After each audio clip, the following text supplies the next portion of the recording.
suis Nicolas Maz, menuisier charpentier. Je travaille avec l'ARP autour de l'éco-construction dans son globalité. Et du coup, l'idée, c'était de travailler sur la ruche.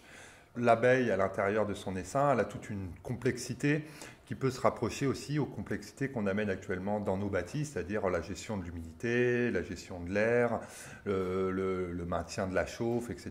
D'ailleurs, on parle de thermique actuellement.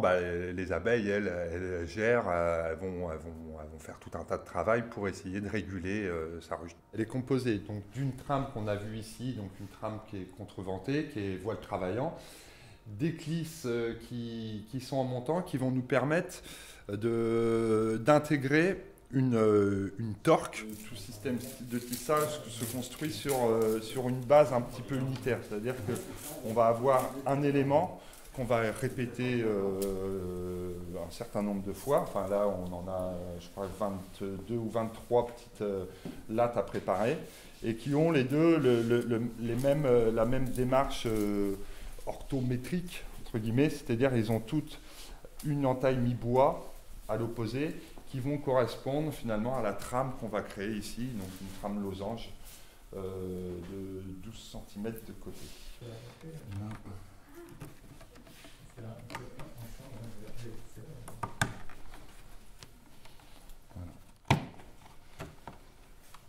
Le torchis, c'est principalement un tissage de bois repris sur une structure portante et qui est englobée d'une terre fibrée avec des variations de fibres en fonction des régions, etc., pour obtenir un mur complet qui se porte. Et la torque, c'est une pratique un peu ancestrale, qui est à partir d'une petite fibre ou de multiples petites fibres, de venir créer une sorte de corde. Ça, c'est vraiment un geste un peu agricole. Avec ce geste-là, on a créé des cordes, on a créé des liens, on a pu bâtir une multitude de choses. La torche qu'on a créée ici, on va venir les entourer sur notre structure et avec des éclisses, donc les montants, les parties verticales, on va venir coincer en intermédiaire notre torche avec d'autres montants. Voilà.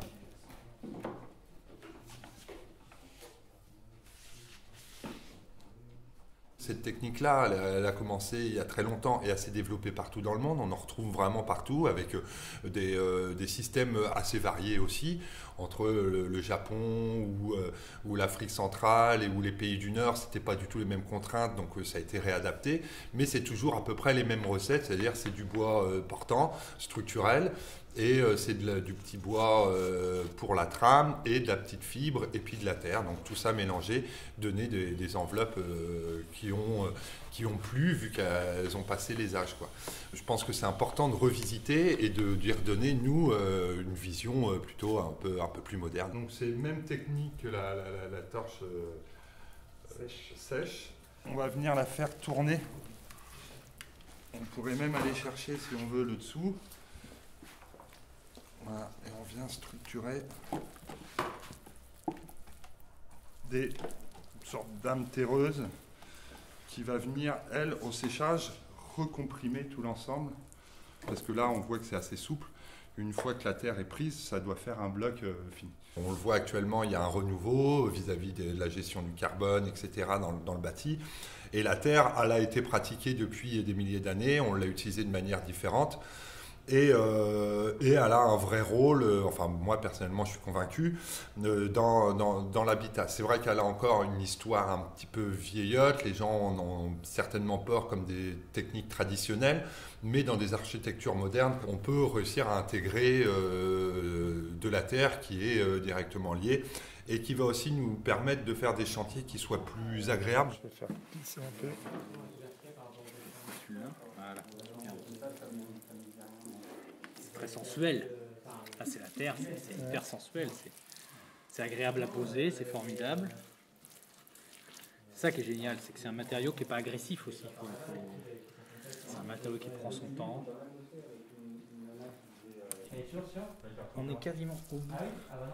La technique ici, elle rajoute par rapport aux techniques traditionnelles, c'est qu'une âme isolante, dans le torchis en général, c'était vraiment la terre et la fibre qui étaient mélangées, englobées. Et on ne rajoutait pas une âme. Nous, actuellement, vu qu'on est dans des problématiques de thermique et de restauration thermique du bâti, l'âme isolante, j'ai trouvé assez important de l'intégrer pour vraiment avoir conscience qu'on peut aussi travailler sur des principes de bicoque, c'est-à-dire des choses utiles plutôt pour l'intérieur, des choses utiles plutôt l'extérieur. On n'est pas obligé de mettre du torchis à chaque fois à l'extérieur parce que c'est vrai que la terre récupère l'eau, donc il y a tout un tas de complexités, alors qu'on a beaucoup d'autres matériaux qui peuvent jouer ce rôle-là, mais à l'intérieur, elle peut avoir un rôle vraiment intéressant dans le sentiment, dans la régulation de l'humidité, comme on a vu depuis le départ, quoi. En fait, le ressenti des humains n'est pas le même que la mesure sur le thermomètre. Et donc c'est ça aussi qui nous intéresse dans les techniques vernaculaires, c'est qu'en fait elles sont extrêmement confortables, mais ce n'est pas mesuré. Il n'y a que dans le cadre de la réhabilitation de l'ancien qu'on peut utiliser ces anciennes techniques. Donc il y a un énorme blocage pour les techniques vernaculaires ou écologiques pour travailler dans la construction neuve. Pour moi, l'intérêt, c'est de voir d'autres manières d'utiliser la terre dans le bâti, parce qu'on a tendance à la voir soit comme un matériau porteur, ce qu'on essaie de redévelopper, soit comme un matériau esthétique, donc pour des enduits, pour éventuellement des sols, etc. Dans le bâtiment, il y a toutes les autres parties qu'on ne voit pas, que ça peut être les cloisons, ça peut être des chapes sous des planchers, etc. Et ça aussi, on a besoin de se dire, il faut le faire avec des matériaux locaux. Donc on cherche à élaborer un document de référence qui disent quels sont les résultats qu'on peut atteindre en faisant de la construction en terre crue. Et c'est un guide plutôt pour les maîtres d'ouvrage et les architectes qui veulent passer des contrats avec des entreprises sachant faire de la construction en terre crue. Aujourd'hui, on travaille sur une ruche, mais c'est vrai que pour moi, l'intérêt, c'est de voir d'autres manières d'utiliser la terre dans le bâti. Et là, ce qui est intéressant avec ce système de ruche, c'est que on est au croisement entre de la vannerie et de la partie structurelle. Le système d'échappe dans le bâti ancien, c'est toujours des petites branches, des chutes de coupe sur lesquelles on va poser un mélange de terre-fibre et qui vont nous faire un sol avec des bonnes propriétés d'isolation acoustique, de masse thermique. Les matériaux qu'on utilise dans le cadre du bâtiment, c'est une des clés pour réussir à franchir ce cap de transition de ce domaine vers quelque chose de plus sobre au niveau du carbone et de plus efficace, quoi. Une des difficultés qu'on peut rencontrer, c'est la distribution du matériau. Comment est-ce qu'on est en capacité aujourd'hui de répondre aux attentes des artisans qui vont pas forcément vouloir faire 50 km avec une remorque pour venir chercher 1 mètre cube de terre, mais qui vont avoir besoin qu'on vienne directement leur livrer sur site la quantité dont ils ont besoin. Donc c'est toute une logistique à mettre en place. Ce qui serait pertinent, c'est de pouvoir développer, de développer un système local de transformation, production, distribution, et de pouvoir le dupliquer sur d'autres territoires. Oui, mais après, c'est vrai que si tu habites à côté de l'usine qui produit de la nadelin et que tu n'es pas en région de Chênevotte, ce serait dommage de ne pas utiliser ce qui est à côté de chez toi. Ouais, c'est ça. Après, c'est ce que les matériaux, en tout cas le couple de matériaux terre-fibre, ne dit pas quelle fibre on utilise. Enfin, je veux dire, voilà, après c'est adapté en fonction de ce qu'on a sur le territoire, de ce qu'on a à disposition. Et des fonctions qu'on souhaite lui donner. Exactement. Les normes et les tests existent déjà. Il nous faudrait un espace où faire ces tests pour savoir où est-ce qu'on en est.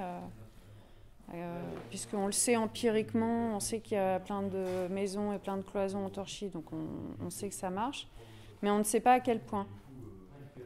Et ça, c'est encore un grand enjeu dans le bâtiment.